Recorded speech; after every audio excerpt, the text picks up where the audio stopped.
Hello guys, welcome to my channel e learning platform. तो आज हम अब कंटिन्यू करेंगे अपने पुराने लेक्चर को, जिसमें हमने प्रश्नावली 1.3 का भाग 1 देखा था और आज हम भाग 2 देखेंगे। भाग 1 में हमने 4 क्वेश्चंस कर लिए थे, अब हमें 5वां क्वेश्चन देखना है। 5वें क्वेश्चन से हम देखते हैं 5वां क्वेश्चन। 5वां क्वेश्चन क्या बोलता है?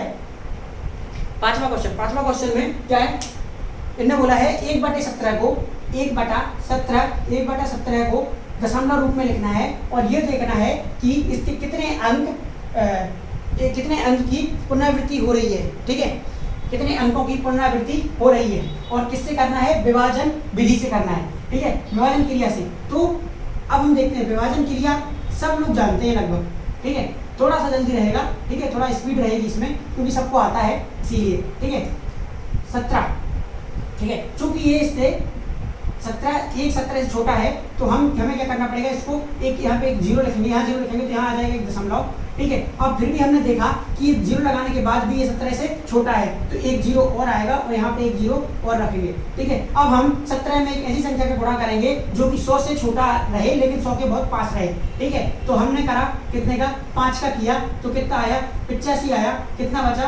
इसमें से 100 में से 85 माइनस कर दिए, कितने बच गए? 15। अब हमने यहाँ पे क्या एक कोई अंक नहीं है लिखने के लिए तो हम यहाँ पे लिखेंगे 0। ठीक है, 17 में ऐसी संख्या का गुणा करेंगे जो कि 150 से कम हो लेकिन उसके पास में हो। तो कितनी बार? 8 बार लिखा तो कितना है? 136। माइनस करेंगे तो कितना बचेगा? 14। 0 17 फिर से 8 बार करा 136। कितना बच गया अपने पास में? यहाँ पे 4। ठीक है, यहाँ कितना बच गया? 4 बच गया। अब आया अगला 0 तो 17 दूनी 34।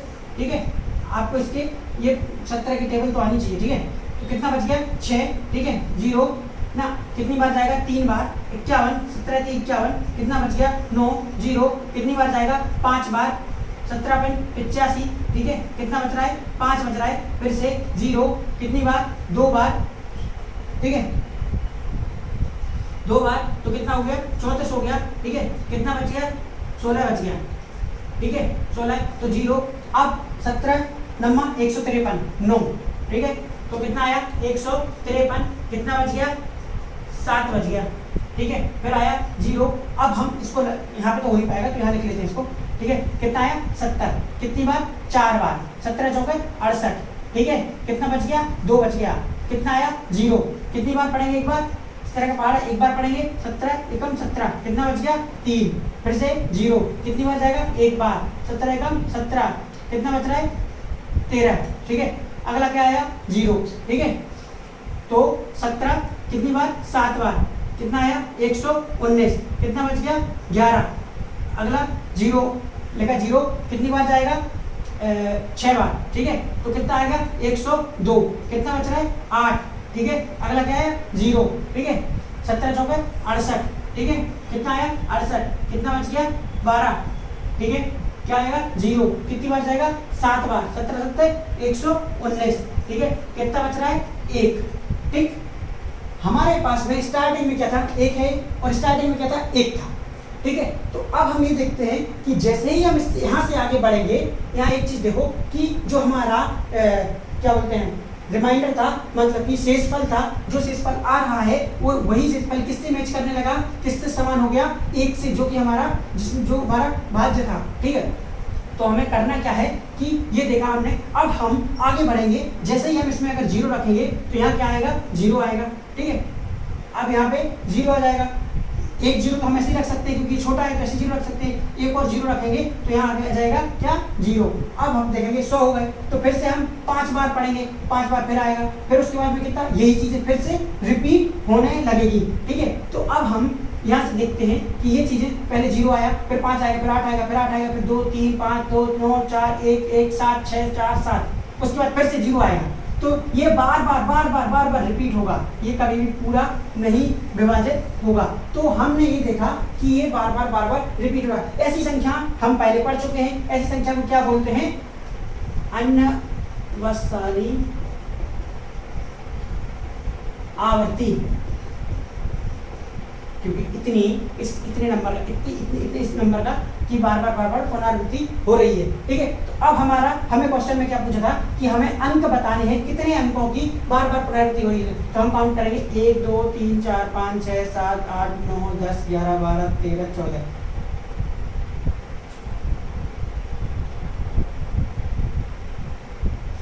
16। ठीक है, तो कितने हो रही 16 की। ठीक है, तो ये नहीं है, बस यही आप आंसर में लिख दोगे, ये रहा आपका आंसर। ठीक है, तो बस यही आपका आंसर हो गया, बस इतना लिखना है। और अगर मैं पूछा कितने अंकों की, तो अंक गिन के इन अंकों को गिन के और लिख दो बस। ठीक है, तो ये रहा आपका आंसर। हाँ, आगे बढ़ते हैं, तो ये देख लेना आप।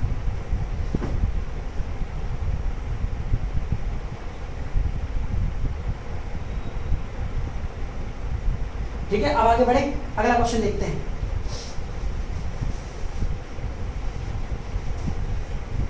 हाँ जी, अगला क्वेश्चन क्या बोलता है कि हाँ, क्वेश्चन बहुत अच्छा है, जहाँ पे हर एक लगभग बहुत सारी कोचिंग में, स्कूलों में छोड़ दिया जाता है इस क्वेश्चन को, लेकिन हम देखेंगे यहाँ पे P बटा Q, जहाँ पर Q 0 के बराबर ना हो के रूट की परिमेय संख्याओं के उदाहरण लीजिए, जहाँ P और Q पूर्णांक है, जिसका एक के अतिरिक्त अन्य कोई उभयनिष्ठ गुणनखंड नहीं है और जिसका शांत दशमलव निरूपण है। ठीक है, क्या आप यह अनुमान लगा सकते हैं कि Q को कौन सा गुण अवश्य संतुष्ट करना चाहिए? हाँ जी, देखेंगे हम।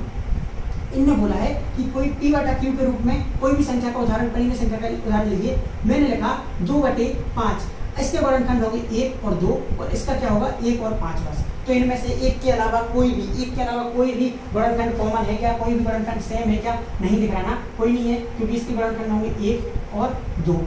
ठीक है, और इसके गुणनखंड होंगे 1 और 5, तो कॉमन कौन सा है? 1 और 1 बस। ठीक है, तो ये बस इतना होगा, 1 और 5, और इसमें 1 और 2। ठीक है, तो हाँ, तो एक ही रहा उदाहरण। इस उदाहरण को अगर मैं आगे बढ़ूँ तो क्या देखेंगे, इसका आंसर क्या आएगा? 0.4।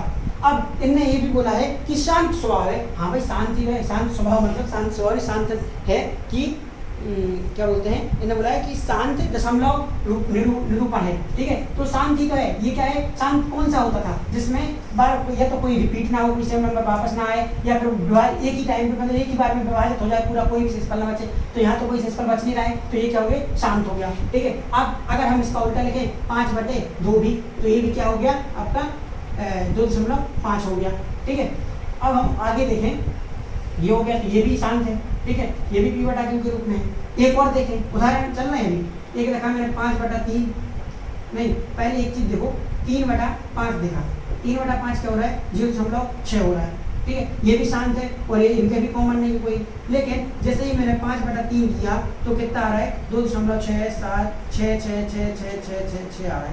ये शांत नहीं है। ठीक है, तो एक चीज हमें देखने को मिलती है कि अगर हम यहाँ पे देखें, देखो 5 और 2 और 5, कहीं भी देख लो, तो कहीं भी अपन अगर हम कहीं भी देखें 4/5 करा अपन ने, तो 0.8 आ रहा है।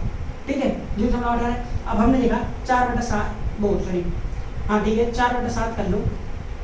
ठीक है, तो ये क्या आएगा? ये पूरा विभाजित नहीं होगा, कुछ ना कुछ आएगा। जैसे 4/7 क्यों? 1/17 ले लो। 1/17 अभी हमने पुराने देखा था ना, 1/17 देख लो, पुराने क्वेश्चन देखा था, इसमें क्या हो रहा था? रिपीट हो रहा था। ठीक है, लेकिन अगर 1/5 ले लूंगा मैं, तो हो जाएगा 0.2। तो इसका मतलब ये देखने को मिल रहा है हमें कि अगर Q की हमें क्या बताना है? Q का कोई गुण बताना है। तो Q का गुण हमें एक ही चीज देखने को मिल रही है कि जब कभी भी Q के जो गुणनखंड हैं, 2 और 5 के जो भी गुणनखंड होंगे, Q संख्या जो है वो 2 और 5 का गुणनखंड होना चाहिए। खत्म। ठीक है, जो इसमें पूछा है, अगर वैसा करने के लिए, शांत निरूपण करने के लिए, ठीक है, अगर परिमेय संख्या का शांत निरूपण करने के लिए जो देखना है, तो वो क्या होना चाहिए? Q की जो क्या बोलते हैं, Q का जो गुण होना चाहिए इसमें, इस वाले क्वेश्चन में, तो उसमें यही देखने को मिलता है कि 2 और 5 का गुणनखंड होना चाहिए। Q को 2 और 5 का गुणनखंड होना चाहिए। ठीक है, समझ आया क्योंकि देखो यहाँ 5 आया तो ये पूरा शांत स्वभाव शांत हो गया, इसका शांत निरूपण हो गया, शांत दशमलव निरूपण हो गया। इसका है तो इसका 2 आया तो शांत निरूपण हो गया, 5 आया तो भी शांत निरूपण हो गया। लेकिन 5/3 लिखा तो ये नहीं आ रहा है शांत। ठीक है, जिसमें ऐसी कोई भी अभाज्य संख्या, ऐसी कोई भी अभाज्य संख्या लिखनी है जिसमें कोई, अब देखो ये रखा 5 4/5। ठीक है, अब 5/4 लिखोगे तो ये भी आ जाएगा 1.25। क्यों आ गया? क्योंकि 4 क्या है? ठीक है, 4 क्या है? तो 4 क्या है कि 2 का गुणनखंड है। तो यहाँ पे एक चीज और भी सुधार कर सकते, 2 या 5 का गुणनखंड होना चाहिए। 2 या 5 का, या देखो और नहीं आएगा, 2 या 5 का गुणनखंड होना चाहिए। जैसे कि अब अगर यहाँ पे मैंने 8 लिख दिया और यहाँ पे 5 लिख दिया तो भी ये कट ही जाएगा एक टाइम पे। ठीक है, तो ये क्या हो जाएगा? इसका भी शांत हो जाएगा। ठीक है, शांत दशमलव निरूपण हो जाएगा, क्योंकि ये 8 क्या है? जो का एक गुणनखंड है। ठीक है, लेकिन 7 लिखोगे तो नहीं आएगा, 17 लिखोगे तो नहीं आ रहा है। क्यों नहीं आ रहा है? क्योंकि ये क्या है? इसका शांत निरूपण नहीं, इसका शांत निरूपण नहीं है, क्योंकि ये क्या है? 2 और 5 का किसी का भी गुणनखंड नहीं है। ठीक है, तो ये चीज आपको ध्यान रखनी है। आगे बढ़ते हैं। ठीक है, तो ये तो आपको समझ में आ ही गया होगा, नहीं आया हो तो आप बता सकते हैं कमेंट बॉक्स में। आगे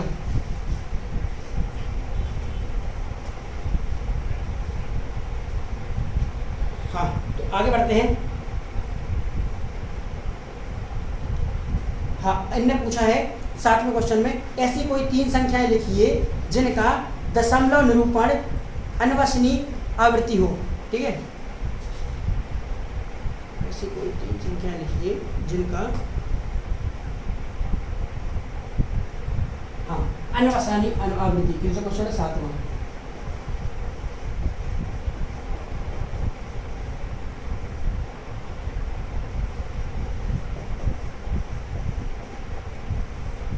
अनवसानी अनावर्ती, अनवसानी अनावर्ती इन्होंने बोला है। तो अनवसानी अनावर्ती क्या होती है कि संख्या जो हो वो जैसे कि 0.0010001 हमने ऐसे देखा था, याद करो, जिसमें क्या हो कि कोई भी संख्या रिपीट ना हो, एक बढ़ती जाए कभी खत्म ही ना हो, जैसे कि पाई। ठीक है, पाई है वो कभी खत्म ही नहीं हो रही है। तो अनवसानी अनावर्ती यही होती है। आवृत्ति क्या होती है? जिसमें बार लग जाता है, इसमें बार नहीं आता। ठीक है, तो इसके क्या करना है? उदाहरण लिखने हैं। एक उदाहरण यही हो गया 0.001 0001 00001 0000001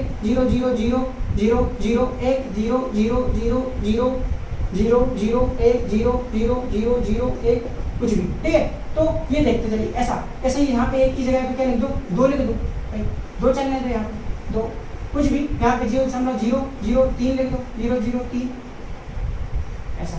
ठीक है, तो क्या हो जाएगा? ये हो गए 3 उदाहरण। तो कुछ नहीं है, बस एक चीज ये देख लो, कुछ भी यहाँ पे नंबर ऑफ 0 बढ़ाते जाओ, 0 पे नंबर बढ़ाते जाओ, तो ये क्या हो जाएगा? एक रिपीटेड पैटर्न नहीं होना चाहिए, एक ऐसा नहीं होना चाहिए कि जो सेम हो, कि जैसे 2 0 के बाद एक आ रहा है, फिर 2 0 के बाद आ रहा है, फिर 2 0 के एक बाद एक आ रहा है, तो रिपीट लगा तो बार लगा सकते हैं, तो बार ना हो। ठीक है, जो कि कभी खत्म ही ना हो, ये है कभी खत्म ही नहीं होगा और बढ़ता ही जाएगा। हम इस पे बार भी नहीं लगा सकते क्योंकि ये सेम नहीं है, कहीं 4 0 कहीं 5 0, समझे? तो ये होती है अनवसानी अनावर्ती। ठीक है, तो ये हो गए इसके 3 उदाहरण। आगे लिखना है, आगे क्या है? 8वां है।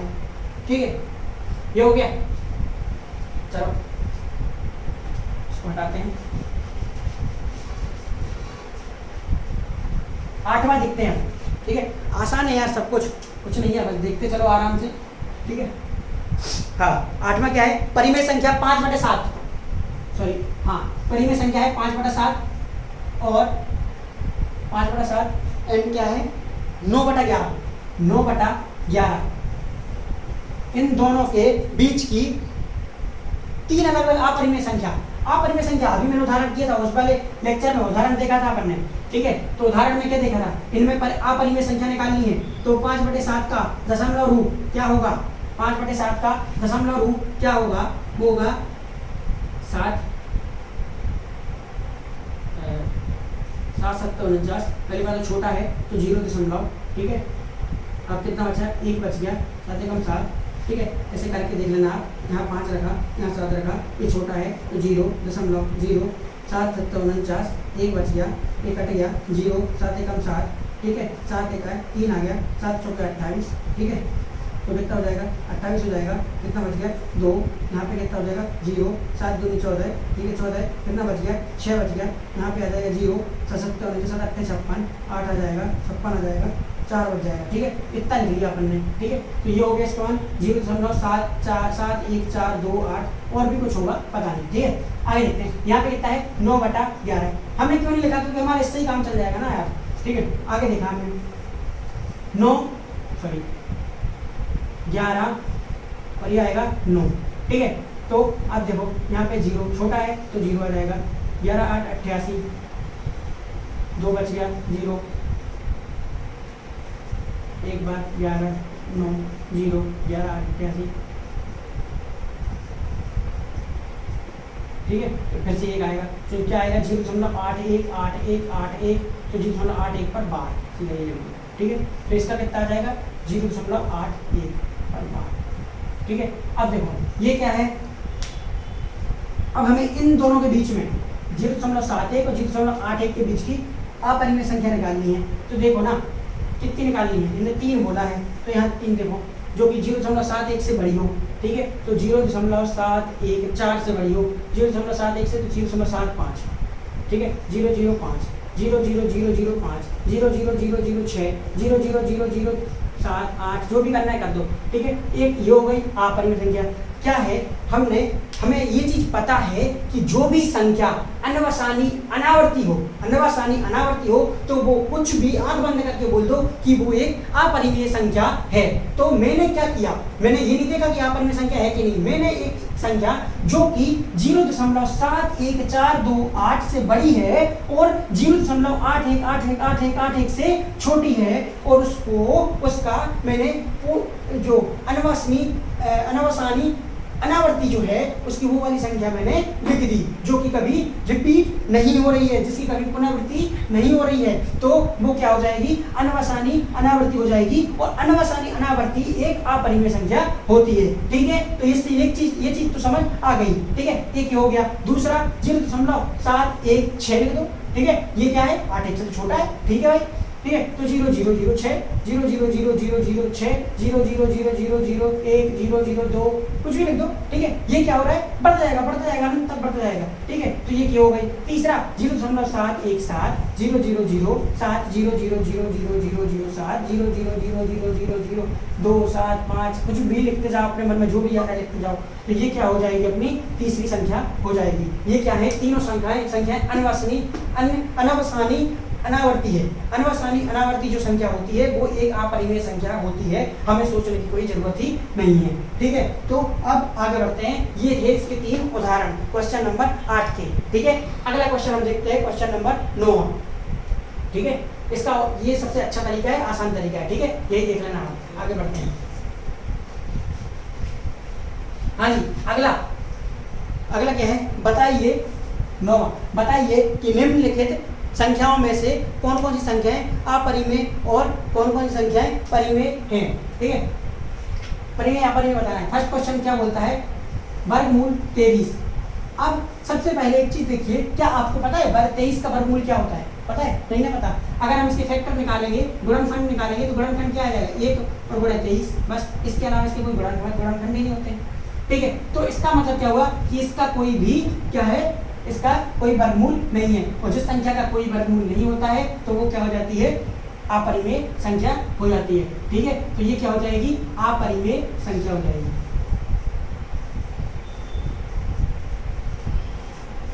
देखो ये क्या है, ये जो मैं पढ़ा रहा हूँ आपको, ये तरीका आपकी 9वीं कक्षा में है। 10वीं कक्षा में मैं आपको प्रूफ करके सिद्ध करके बता सकता हूँ कि वर्गमूल 23 जो है वो एक अपरिमेय संख्या है, लेकिन अभी यहाँ पे आपके लिए है नहीं, आपके लेवल से ज़्यादा है, इसीलिए मैं आपको नहीं बता रहा हूँ। आपको अगर देखना है, बहुत ज़्यादा इच्छा हो रही है देखने की, तो आप 10वीं कक्षा का वीडियो देख सकते हैं, मैं वहाँ पे लेकर आऊँगा ये चीज़। ठीक है, पहला हो गया।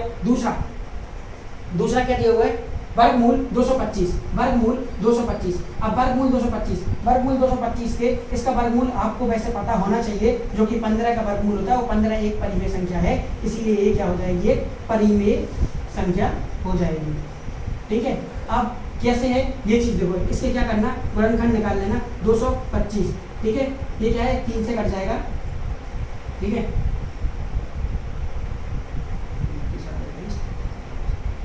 ये आ जाएगा 75।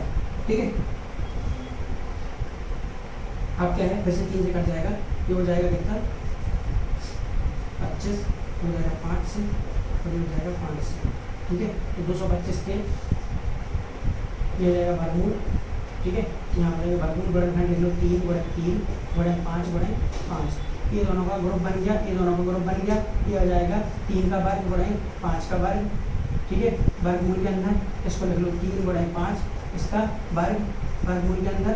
वर्गमूल का मतलब क्या होता है आपको पता है? वर्गमूल का मतलब होता है x का वर्गमूल मतलब x की घात 1/2, तो यहाँ पे हो जाएगा 5 की 15, 15 की घात 15 की घात 2, पूरे की घात 1/2, तो 2 से 2 कट जाएगा, कितना आ जाएगा? 15 आ जाएगा, ये हो जाएगा आपका आंसर, ठीक है। तो ये हो जाएगा परिमेय संख्या है। आगे देखते हैं, ठीक है। ये मैंने आपको तरीका बता दिया कैसे निकाल लेते हैं, थोड़ा ये एक अच्छा तरीका है, आसान तरीका है जो वर्गमूल निकाल सकते हैं जिसका, ठीक है। इससे भी एक और भी होता है तरीका, वो भी बाकी आपको डायरेक्टली याद होना चाहिए, 15 का 20 तक के वर्गमूल आपको पता होने ही चाहिए, ठीक है। हाँ, थर्ड देखते हैं क्या है, 0.3796, ठीक है, 0.3796। इसको p बटा q के फॉर्म में लिखना है, परिमेय या परिमेय लिख सकते हैं क्या? हाँ लिख सकते हैं। मैंने क्या बोला था, दशमलव के बाद कितने 6 अंक है, वो सॉरी 4 अंक है, 1 2 3 4 अंक हटाया, दशमलव हटाया, मतलब क्या हुआ 4 जीरो, 1 2 3 और 4, जीरो के पहले 1, कितना हो जाएगा 3796 बटा 10,000, 1 2 3 4, ठीक है। ये क्या हो गया, p बटा q के रूप में लिख गया, q बराबर 0 है नहीं, इसका मतलब क्या हुआ, ये परिमेय संख्या है, परिमेय। आगे बढ़ते हैं ना, नेक्स्ट क्या है, चौथा क्या बोल रहा है, हाँ 7.4748 सॉरी 7.4784 और 78 और डॉट डॉट डॉट, मतलब क्या हो रहा है कि ये क्या है अनावर्ती हो रही है इसमें, क्योंकि हमें पता ही नहीं इसके आगे क्या आएगा, आते जा रहा है बढ़ते जा रहा है। तो अनवसानी अनावर्ती, जो कि अपन पहले देख चुके हैं कि जो भी संख्या अनवसानी अनावर्ती होगी इसका मतलब क्या है, वो एक अपरिमेय संख्या होगी। अनवसानी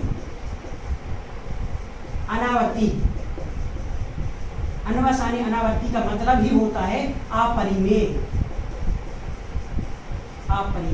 संख्या, ठीक है। तो क्या हो गया, ये अपरिमेय संख्या हो गई। अगला देखते हैं पांचवा क्या बोलता है, ये भी एक है 1.1010101010 फिर देख लो कुछ नहीं वही है, ठीक है। ये भी क्या है, अनवसानी अनावर्ती संख्या है, तो इसका मतलब क्या हुआ, ये कि अपरिमेय संख्या है, ठीक है। तो अब यहाँ पे आपका क्या होता है, ये सीरीज खत्म होती है, ठीक है।